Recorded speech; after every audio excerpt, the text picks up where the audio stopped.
विनोद जी, जो बात आतिशी ने कही है कि भाई वो अरविंद केजरीवाल जो है, वो दिल्ली के लोगों ने उनको चुना है मुख्यमंत्री के तौर पर, लिहाजा उनको अपने पद पर रहना चाहिए। तो वो कह रही है कि वो अदालत जाएंगे और अदालत से रिक्वेस्ट करेंगे, ये गुजारिश कर, मतलब अदालत में पिटीशन करेंगे कि आप इनको जेल के अंदर कैबिनेट मीटिंग करने की इजाजत दें, या अदालत ये इजाजत देगी या पिटीशन एंटरटेन करेगी? हाँ आशुतोष जी, मेरा प्रति प्रश्न है, आपको लगता है कि अदालत ऐसी इजाजत देगी? एक नया उदाहरण देश के सामने पेश करेगी अदालत ऐसा करके? और अदालत किस कानून के तहत इजाजत देगी? कोई कानून तो होना चाहिए ना। अदालत ऐसे तो हवा में आदेश नहीं देती।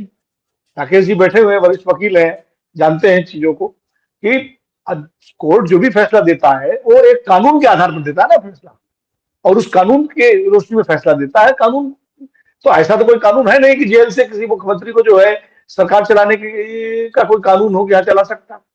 तो अदालत कैसे? दूसरी बात जो राकेश जी ने कही बड़ी महत्वपूर्ण है कि राष्ट्रपति शासन की सारी संभावनाएं बन जाएंगी ऐसी स्थिति में।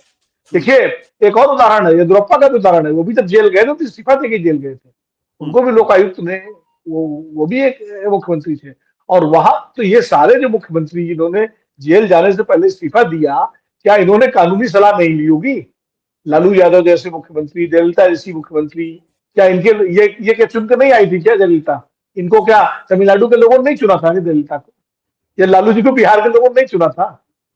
तो ये कहना कि चूंकि अरविंद केजरीवाल को दिल्ली के लोगों ने चुना है, तो ये तो कोई बात थोड़ी हुई भाई।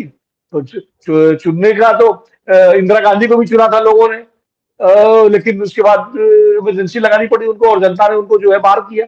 तो ये तर्क खाली जो है चुना है, तो मुझे नहीं लगता कि आशीष जी कोई समझदारी की बात कर रही है। मुझे तो बड़ी उनसे अपेक्षा थी। बड़ी विदुषी महिला है, पढ़ी लिखी है, समझदार है, संवेदनशील है, वो भी इस तरह की बात कर रही है।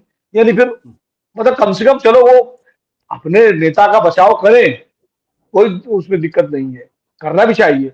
लेकिन इस तरह की बात करके वो हास्यास्पद स्थिति क्यों पैदा कर रही है? कौन मतलब जो है, अभी शीतल जी ने कहा कि एक नागरिक के नाते और एक आलोचक के नाते हमें अधिकार है, और उसमें एक श्रेणी और जोड़ लीजिए शीतल जी के लिए, एक पूर्व समर्थक के नाते भी उनको अधिकार है, और उनको हमसे ज्यादा अधिकार है आपसे लोगों से। क्योंकि जो लोग, तमाम लोग एक बड़ी संभावना देख करके आम आदमी पार्टी के साथ प्रत्यक्ष या अप्रत्यक्ष रूप से जुड़े, या कहीं ना कहीं उसको नैतिक समर्थन दिया, उनका भी जो सपना या उनका जो उम्मीदें हैं वो तो टूटती हैं। तो निश्चित रूप से फिर एक धक्का लगता है। जेपी आंदोलन जब के बाद जनता पार्टी में जो कुछ हुआ, उससे बहुत सारे लोगों को धक्का लगा। वीपी सिंह के पूरे उसमें जो है बहुत धक्का लगा। और ये तीसरा प्रयोग, तो आखिर इस तरह के प्रयोगों के बाद लोग विश्वास करना बंद कर देंगे भाई।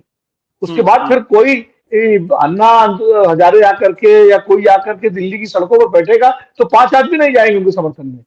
क्योंकि इस तरह अगर ये पूरा एक उस भावना, भाई आपने पार्टी बनाई, आप चुनाव जीते, 2-2 बार आपको जनता ने विश्वास किया, तो आप वही उदाहरण पेश करिए ना।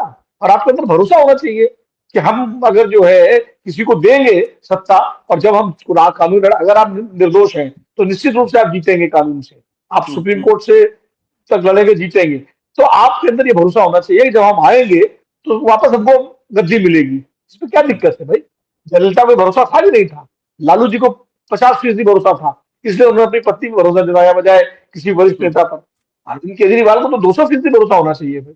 वो तो स्वयं इतने सारे मानक उन्होंने स्थापित किए थे कि शीला दीक्षित के घर के एसी तक गिरा दिए थे उन्होंने, कि 32 एसी लगे हुए हैं बताइए मुख्यमंत्री के यहाँ, जिसमें सिक्योरिटी वालों के एसी भी शामिल थे और पुलिस वालों के भी वहां का लोग कर रहे थे। अब उसके बाद वो जब पहली बार शपथ लेने गए तो मेट्रो से गए थे। ये सारे ऑप्टिक्स तो उन्होंने तो बनाए थे। मेट्रो से गए, सुरक्षा नहीं लेंगे, अपनी वैगनार से चलते थे वो। अब वो सब तो पीछे छोड़ दिया। चलिए, आवश्यकताएं होती हैं, आपको सरकारी बंगला भी चाहिए, आपको चाहिए, चूंकि शासन नहीं चला सकते आप बिना उसके। कम से कम ये उदाहरण तो मत पेश करिए कि जेल से आप सरकार चलाएं। बिल्कुल। मतलब ये जो है, तो मुझे लगता है कि अगर ऐसा करते हैं अरविंद केजरीवाल जी और आम आदमी पार्टी, तो आम आदमी पार्टी अपना जो कुछ भी उसका मॉरल ग्राउंड बचा हुआ है वो पूरी तरह खत्म कर देगी, पूरी तरह खो देगी। विनोद, एक सवाल और है यहाँ पर, उसके बाद मैं शीतल जी के पास जाता हूँ। मैं ये मानने को तैयार नहीं हूं कि अरविंद केजरीवाल के सलाहकार ऐसे होंगे जिनको इन सब चीजों का ज्ञान नहीं होगा। सत्य हिंदी का ऐप डाउनलोड करें गूगल प्ले स्टोर पर।